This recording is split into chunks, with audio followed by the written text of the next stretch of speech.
నమస్తే welcome to special focus. దేశవ్యాప్తంగా లోక్సభ ఎన్నికలు జరుగుతున్న వేళ కాంగ్రెస్ అగ్రనేత రాహుల్ గాంధీ చేసిన వ్యాఖ్యలు ఆసక్తికరంగా మారాయి.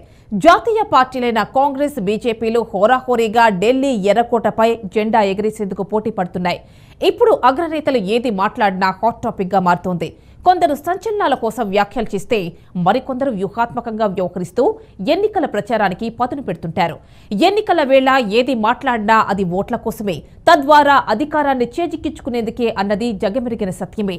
రాహుల్ చేసిన వ్యాఖ్యలేంటి, ఇప్పుడు ఎందుకు చేశారనేది ఈ కోణం నుంచి చూడాల్సిందే అయినప్పటికీ ఆయన వ్యాఖ్యల్లో ఉన్న ఆంతర్యం ఏంటి అనేది రాజకీయ వర్గాల్లో ఆసక్తికరంగా మారింది. నేతల వ్యాఖ్యలు, తాజా పరిణామాలపై బీఆర్కే స్పెషల్ ఫోకస్.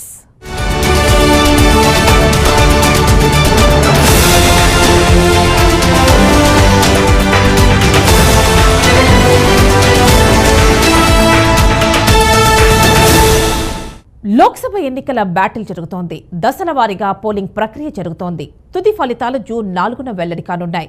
4వ దశ ఎన్నికల సమయంలో కాంగ్రెస్ అగ్రనేత రాహుల్ గాంధీ ఆసక్తికర వ్యాఖ్యలు చేశారు. కాంగ్రెస్ కూడా తప్పులు చేసిందని, భవిష్యత్తులో కాంగ్రెస్ తన రాజకీయ వైఖరిని కూడా మార్చుకోవాల్సిన అవసరం ఉందని కాంగ్రెస్ మూలాల్నే ప్రశ్నించారు. రాహుల్ తాత జవహర్లాల్ నెహ్రూ, నాయనమ్మ ఇందిరాగాంధీ, తండ్రి రాజీవ్ గాంధీ కాంగ్రెస్ నుంచే దేశ ప్రధానులయ్యారు. సుదీర్ఘంగా పార్టీని నడిపించారు. గాంధీ కుటుంబమే గాంధీయేతర కుటుంబం నుంచి వచ్చిన ఆ పార్టీ ప్రధానులు ఎవరైనా అంతగా పార్టీని ప్రభావితం చేయలేకపోయారు. గాంధీ కుటుంబం లేకుండా కాంగ్రెస్ బతకలేదనే దశకు చేరుకుంది. ఈ కీలక దశలో ఉన్న రాహుల్ గాంధీ చేసిన వ్యాఖ్యలు ఎన్నికల్లో కాంగ్రెస్ కు మేలు చేస్తాయా, నష్టం చేస్తాయా? కాంగ్రెస్ చేసిన పొరపాట్లేంటి? రాజకీయ వైఖరిలో తేవాలనుకుంటున్న మార్పేంటి? సమయమా, సందర్భమేమిటి అనేది రాజకీయ వర్గాల్లోనే కాదు, దేశవ్యాప్తంగా ఎన్నికల వేళ హాట్ టాపిక్ గా మారింది.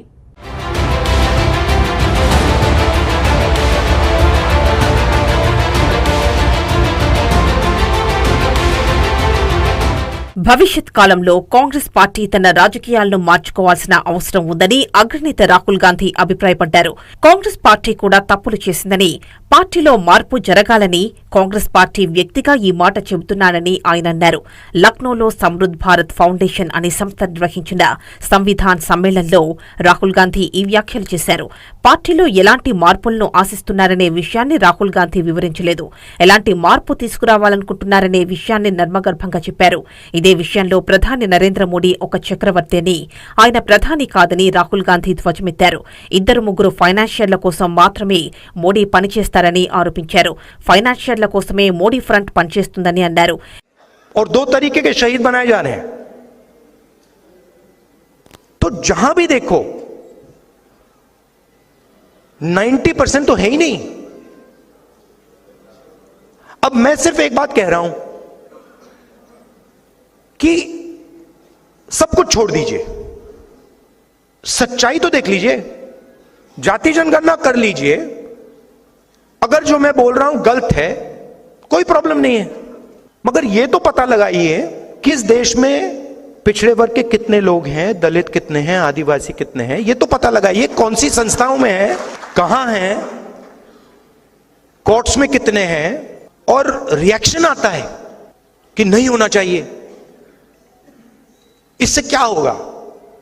इससे हिंदुस्तान के करोड़ों लोगों को हिंदुस्तान की सच्चाई पता लगेगी. यही होगा. इस सच्चाई से लोग क्यों डर रहे हैं? देखिए, अगर हिंदुस्तान को मजबूत बनाना है, जो मोदी जी सुपर पावर की बात करते हैं, तो 90% आबादी के बिना तो हो ही नहीं सकता ना. कैसे होगा? आप ये कह दो कि भैया ब्यूरोक्रेसी में 90% नहीं आएंगे, मीडिया में 90% नहीं आएंगे, स्पोर्ट्स में 90% नहीं आएंगे, ब्यूटी पैजेंट्स में 90% नहीं आएंगे, तो कौन सा सुपर पावर बनने वाला है? ఈ లోక్సభ ఎన్నికల్లో అధికార బీజేపీ 180 సీట్ల లోపే పరిమితమవుతుందని అభిప్రాయపడ్డారు. నరేంద్ర మోడీ మళ్లీ ప్రధాని కాలేరని, కావాలంటే లిఖితపూర్వకంగా రాసిస్తానని అన్నారు. రాజకీయాల్లో కొందరు వ్యక్తులు అధికారం ఎలా పొందాలని మాత్రమే ఆలోచిస్తారని, తాను పుట్టిందే రాజకీయాల్లో అని, అధికారంపై ఎలాంటి ఆసక్తి లేదని రాహుల్ గాంధీ చెబుతూనే అధికారం అనేది ప్రజలకు సహాయపడే సాధనమని ఆయన అభివర్ణించారు. 90% మందిని విస్మరిస్తే దేశం బలపడ్డం సాధ్యం కాదని, కలుపుకుని పోవాలని అభిప్రాయపడ్డారు. జనాభాలో కేవలం 10% మందిని సూపర్ పవర్ గా మార్చాలనుకుంటున్నారా అంటూ అధికార బీజేపీని రాహుల్ టార్గెట్ చేశారు. मतलब आप अपनी 10% आबादी का सुपर पावर बनाओगे क्या? मतलब कौन सी दुनिया में हो आप? सुपर पावर तो 90% है। इस पर आक्रमण हो रहा है। मोदी जी कहते हैं मैं कॉन्स्टिट्यूशन को रद्द नहीं करना चाहता हूं। जब आप सीबीआई और ईडी को राजनीति और लोकतंत्र पर, जब आप सीबीआई और ईडी को लेकर राजनीति और लोकतंत्र पर आक्रमण करते हो तो आप कॉन्स्टिट्यूशन पे आक्रमण कर रहे हो। जब आप सारे के सारे इंस्टीट्यूशंस में आरएसएस के लोग भर रहे हो तो आप कॉन्स्टिट्यूशन पे आक्रमण कर रहे हो। जब आप बिना किसी से पूछे नोटबंदी करते हो और हिंदुस्तान के करोड़ों पिछड़े वर्ग के लोगों को, दलितों के, आदिवासियों की जिंदगी खत्म करते हो तो आप कॉन्स्टिट्यूशन पर आक्रमण कर रहे हो। जब आप अग्निवीर योजना बिना आर्मी से पूछे लागू करते हो, आप कॉन्स्टिट्यूशन पर आक्रमण कर रहे हो। అంతేకాదు సంపన్నులకు, సామాన్యులకు, దోపిడీ వర్గాలకు, పీడిత వర్గాలకు మధ్య జరుగుతోన్న పోరాటంగా ఈ ఎన్నికలను రాహుల్ గాంధీ ఎన్నికల ప్రచార సభల్లో అభిప్రాయపడ్డారు. 10% మంది సూపర్ పవర్, 2-3 ఫైనాన్షియర్ల కోసమే మోడీ పనిచేస్తున్నారన్న రాహుల్ వ్యాఖ్యల సారాంశమేంటి? అంటే అదానీ, అంబానీ లాంటి బడా పారిశ్రామికవేత్తల కోసం బీజేపీ ప్రధాని మోడీ పనిచేస్తున్నారని చెప్పడమే. ఇదే విషయాన్ని రాహుల్ పలు సందర్భాల్లో అవకాశం వచ్చిన ప్రతి వేదికపై ధ్వజమెత్తారు. బడా పారిశ్రామికవేత్తలను దోపిడీ వర్గంగా, ఈ దోపిడీ వర్గాన్ని కాపాడే సూపర్ పవర్ బీజేపీ, ఆర్ఎస్ఎస్ అనే అభిప్రాయం రాహుల్ వ్యాఖ్యల వెనుక ఉన్న ఉద్దేశమని, అలాంటి దోపిడీ వర్గానికి దాన్ని కాపాడే ఆర్ఎస్ఎస్ మోడల్ బీజేపీ రాజ్యాధికారాన్ని కూలదోసేందుకు 90% ఉన్న అణగారిన వర్గాలను కలుపుకుని పోవాల్సిన అవసరాన్ని, బాధ్యతను కాంగ్రెస్ శ్రేణులు గుర్తించాల్సిన అవసరం రాహుల్ వ్యాఖ్యల్లో ప్రస్ఫుటమవుతోందని రాజకీయ పరిశీలకులు అభిప్రాయపడుతున్నారు. మోదీజీ రాజా హై, मैं सच बोल रहा हूं। मोदी जी प्राइम मिनिस्टर नहीं है, मोदी जी राजा हैं। उनको कुछ लेना देना नहीं, कैबिनेट से कुछ लेना देना नहीं, पार्लियामेंट से कुछ लेना देना नहीं, कॉन्स्टिट्यूशन से कुछ लेना देना नहीं। 21वीं सदी के वो राजा हैं।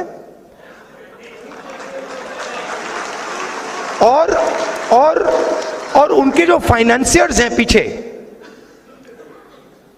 जो 2-3 फाइनेंसियर्स हैं, वो राजा का पूरा टेम्पो वाले,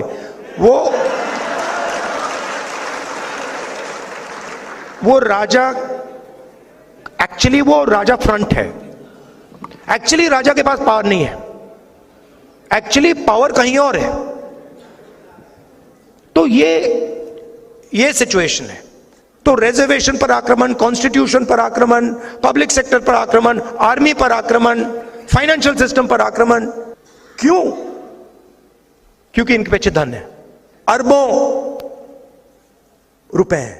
కాంగ్రెస్ ఇప్పటి వరకు ఆ 90% మందికి దూరంగా ఉందనే అంశాన్ని రాహుల్ అంగీకరించారు. ఇలాంటి తప్పులు సరిదిద్దుకోవాల్సిన బాధ్యతను రాహుల్ గుర్తించినట్లు స్పష్టమవుతోంది. ఆ దిశగా అణగారిన వర్గాలను బీజేపీ, మోడీకి వ్యతిరేకంగా చైతన్యం చేయాల్సిన అవసరాన్ని పార్టీ శ్రేణుల నుంచి రాహుల్ ఆశిస్తున్నారు. అలా పార్టీలో మార్పు దిశగా పార్టీ శ్రేణుల్లో నాయకత్వాన్ని రాహుల్ ఆర్గనైజ్ చేస్తున్నారు. తద్వారా మూడోసారి అధికారం చేపట్టాలనే బీజేపీ, హ్యాట్రిక్ సాధించాలనే మోడీ ప్రయత్నాలను విఫలం చేయాలన్న వ్యూహంతోనే రాహుల్ వ్యూహాత్మకంగా వ్యాఖ్యలు చేశారనే అభిప్రాయం వ్యక్తమవుతోంది. तो ये सिचुएशन है। अब थोड़ी सी प्रॉब्लम आ गई है। आपने देखा होगा मोदी जी ने अदानी जी का, अंबानी जी का नाम ले लिया, भौंकला गए कि भैया आओ आओ मुझे बचाओ। यहां पे तो हिंदुस्तान की जनता ने घेर लिया मुझे, ये मतलब सबने घेर लिया। ये तो आरक्षण की बात कर रहे हैं, ये तो कॉन्स्टिट्यूशन की बात कर रहे हैं। अदानी जी, अंबानी जी बचाओ मुझे। वो कैसे बचाएं? वो नहीं बचा पाएंगे। बचा तो जनता ही सकती है, और किसी का नुकसान नहीं करना। बट जो हिंदुस्तान की सोशल रियलिटी है उसको देश के सामने रखना है। किसी को चोट नहीं मारनी, किसी को धमकी नहीं देनी। ये कहना है देखिए भैया, ये हिंदुस्तान की सोशल रियलिटी है। इस देश में इतने दलित हैं, इतने आदिवासी हैं, इतने पिछड़े लोग हैं, इतने माइनॉरिटीज हैं, इतने गरीब जनरल कास्ट के लोग हैं, और ये जो लोग हैं इनकी इतनी भागीदारी है। లోక్సభ ఎన్నికల ప్రచారంలో బీజేపీ, బీఆర్ఎస్ పదే పదే కాంగ్రెస్ కుటుంబ పాలనను పెంచి పోషిస్తోందని ధ్వజమెత్తుతున్నాయి. పరోక్షంగా గాంధీ కుటుంబం కాంగ్రెస్ ను వారసత్వ పార్టీగా మార్చేసిందనే అభిప్రాయాన్ని బీజేపీ వ్యక్తం చేస్తోంది. ఎన్నికల బహిరంగ సభల వేదికలపై ప్రధాని మోడీ, అమిత్ షా, రాజ్నాథ్ సింగ్, జేపీ నడ్డా సహా సీనియర్ నాయకులంతా ఇదే అంశాన్ని ప్రస్తావిస్తూ రాజకీయ ఉపన్యాసాలను రక్తికట్టిస్తున్నారు. అంతేకాదు బీసీ స్లోగన్, ముస్లిం రిజర్వేషన్లను, ఎస్సీ, ఎస్టీ నినాదాన్ని హిందుత్వ ఎజెండాగా ముందుకు తెస్తోంది. ఒక్కో రాష్ట్రంలో ఒక్కో వైఖరిని తీసుకుంటూ మూడోసారి అధికార పీఠాన్ని దక్కించుకునేందుకు రాజకీయ కసరత్తు చేస్తోంది. దక్షిణాది, ఉత్తరాదిగా విభజిస్తూ రాజకీయంగా లబ్ధి పొందేలా వ్యూహాత్మకంగా ప్రచారాన్ని చేస్తోంది.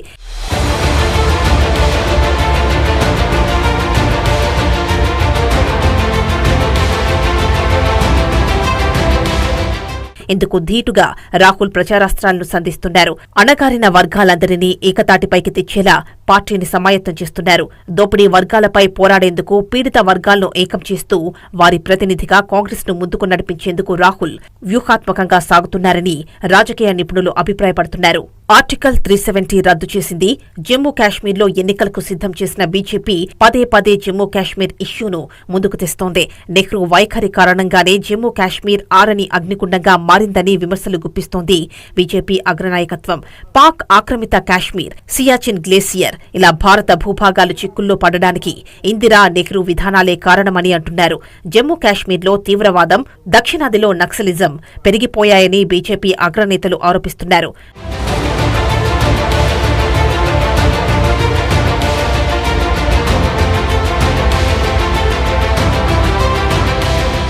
జమ్మూ కాశ్మీర్ పరిధిలో తీవ్రవాదులు బలగాల మధ్య మోగుతూనే ఉన్నాయి. అదేవిధంగా దక్షిణాదిలో బలగాలు, నక్సలైట్ల మధ్య ఎదురుకాల్పులు, ఎన్కౌంటర్లు సాధారణమైపోయాయి.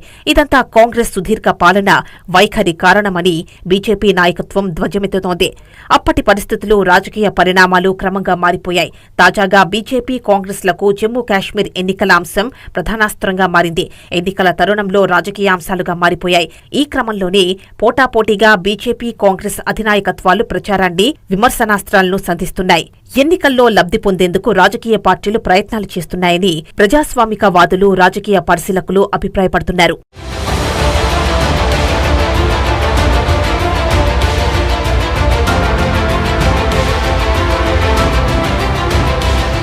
స్పెషల్ ఫోకస్ లో షార్ట్ బ్రేక్ తీసుకుందాం.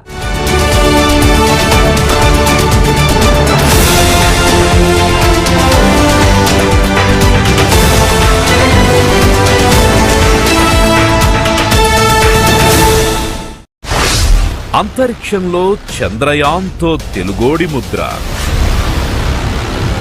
అంతర్జాతీయ వేదికపై RRRతో తెలుగోడి రెపరెపలు, జాతీయ స్థాయిలో పుష్పతో తెలుగోడి జయకీర్తి, రంగమేదైనా కొనసాగుతోన్న తెలుగోడి ప్రభంజనం. మీడియా రంగంలో తెలుగోడి సత్తా BRK న్యూస్.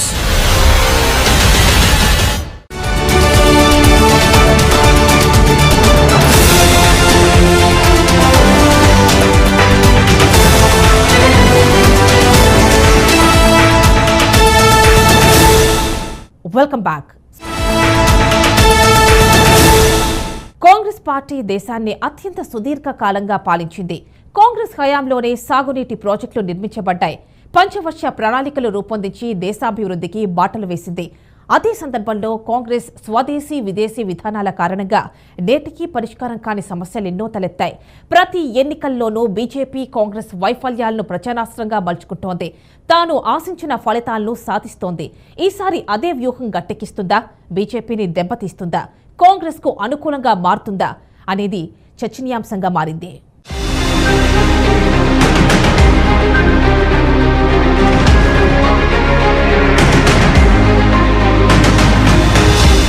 ఫిబ్రవరి 7న 16వ లోక్సభలో ప్రధాని నరేంద్ర మోదీ తన చివరి ప్రసంగాన్ని వినిపించారు.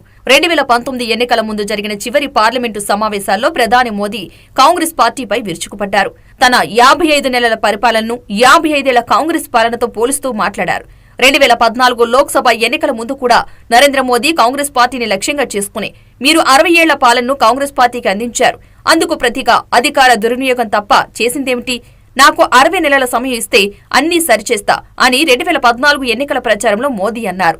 2016లో పార్లమెంటులో ప్రసంగిస్తూ గడిచిన 60 ఏళ్లలో కాంగ్రెస్ పార్టీ పేదల కోసం నిజంగా పనిచేసి ఉంటే ఇప్పుడు వాళ్లు కష్టపడేవాళ్లా? 60 సంవత్సరాల్లో కాంగ్రెస్ సాగించిన అధికార దుర్వినియోగాన్ని మనం మరువలేం అన్నారు. 2014 మార్చిలో కాంగ్రెస్ పార్టీ దేశాన్ని 60 ఏళ్లు పాలించిందని మోదీ ట్వీట్ చేశారు.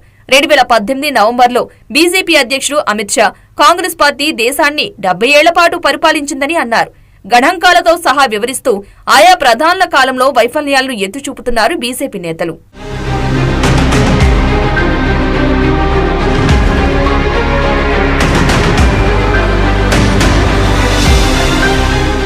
కాంగ్రెస్ పార్టీ దేశాన్ని ప్రత్యక్షంగా 54 సంవత్సరాల 4 నెలలు పాలించిందని, కాంగ్రెస్ మద్దతు ఇచ్చిన ప్రభుత్వాలు మరో 2 సంవత్సరాల 10 నెలలు పాలించాయి.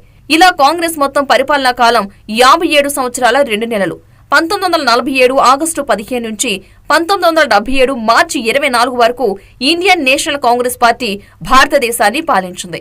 ఈ 29 ఏళ్ల పాలనా కాలం 29 సంవత్సరాల 7 నెలల 9 రోజుల్లో జవహర్లాల్ నెహ్రూతో పాటు లాల్ బహదూర్ శాస్త్రి, గుల్జారీ లాల్ నందా, ఇందిరాగాంధీలు ప్రధానమంత్రులుగా పనిచేశారు. 1980 జనవరి 14న మళ్లీ అధికారంలోకి వచ్చిన కాంగ్రెస్ పార్టీ 1989 డిసెంబర్ 2 వరకు అధికారంలో కొనసాగింది.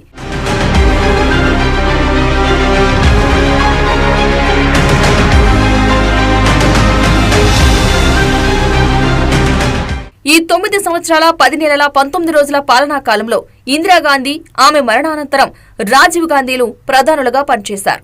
1989లో రాజీవ్ గాంధీ హత్యానంతరం కేంద్రంలో అధికార మార్పిడి జరిగింది. 1991లో పివి నరసింహారావు ప్రధానమంత్రిగా మళ్లీ అధికారంలోకి వచ్చిన కాంగ్రెస్ పార్టీ 1996 వరకు 4 సంవత్సరాల 10 నెలల 26 రోజులు అధికారంలో కొనసాగింది. మళ్లీ 8 ఏళ్ల తర్వాత అధికారంలోకి వచ్చిన కాంగ్రెస్ పార్టీ 2004 నుంచి 2014 వరకు వరుసగా 10 ఏళ్ల పాటు అధికారంలో కొనసాగింది. ఈ 10 ఏళ్ల కాలంలో డాక్టర్ మన్మోహన్ సింగ్ ప్రధానిగా పనిచేశారు.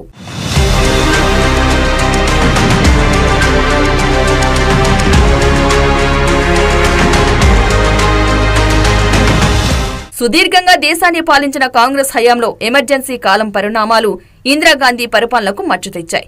ప్రజాస్వామిక స్వేచ్ఛ గొంతుకను అణిచివేసిందనే ఆరోపణలొచ్చాయి. ప్రధానంగా పంజాబ్లో ఖలిస్తాన్ ఉద్యమం తర్వాత స్వర్ణ దేవాలయంపై సైనిక చర్య దేశాన్ని కుదిపేశాయి. ప్రధాని ఇందిరాగాంధీ బలిదానం తర్వాత సమాప్తమైంది.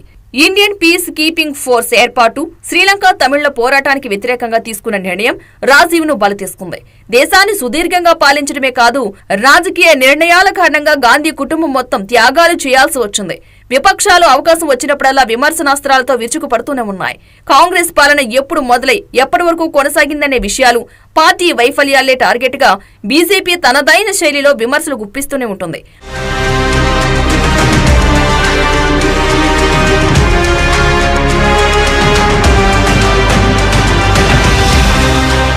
అయితే ఆయా పరిణామాలను అవకాశం వచ్చిన ప్రతిసారి ప్రతి ఎన్నికల్లోనూ బీజేపీ నాయకత్వం లేవనెత్తుతోంది.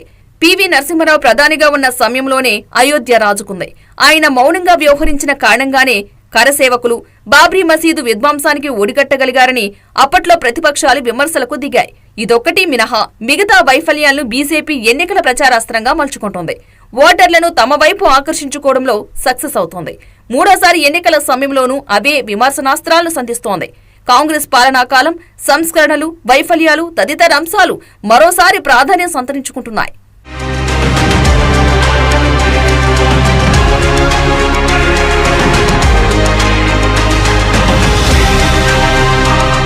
బీజేపీ ప్రతిసారి చేస్తున్న విమర్శలకు రాహుల్ గట్టిగానే సమాధానాలు ఇచ్చేందుకు సిద్ధమవుతున్నారు. పార్టీని కూడా సమాయత్తం చేస్తున్నారు. ఎన్డీఏ కూటమి ఓటమి ధ్యేయంగా ఇండియా కూటమి ముందుకు సాగుతోంది. దేశవ్యాప్తంగా బీజేపీ వ్యతిరేక శక్తులను సమీకరిస్తూ బీజేపీపై బ్యాలెట్ ఫైట్ చేస్తోంది కాంగ్రెస్. అందులో భాగంగానే బీజేపీ విధానాలను సైద్ధాంతికంగా వ్యతిరేకిస్తున్న వామపక్షాలతో పొత్తు పెట్టుకుంది.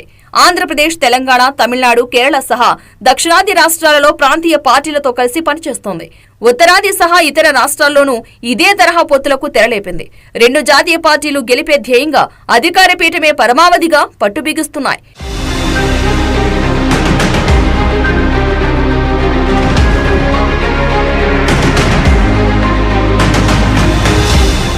బీజేపీ అగ్రనేతలైన కాంగ్రెస్ అగ్రనేతలైన ఎన్నికలే లక్ష్యంగా ప్రజల్లోకి వెళుతున్నారు.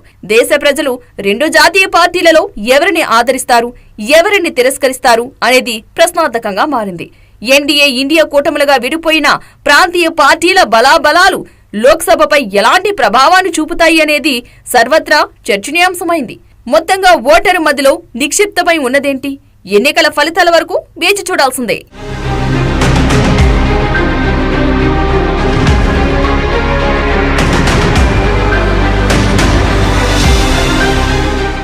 దేశవ్యాప్తంగా లోక్సభ ఎన్నికలు జరుగుతున్న వేళ కాంగ్రెస్ అగ్రనేత రాహుల్ ఆసక్తికర వ్యాఖ్యలు చేశారు.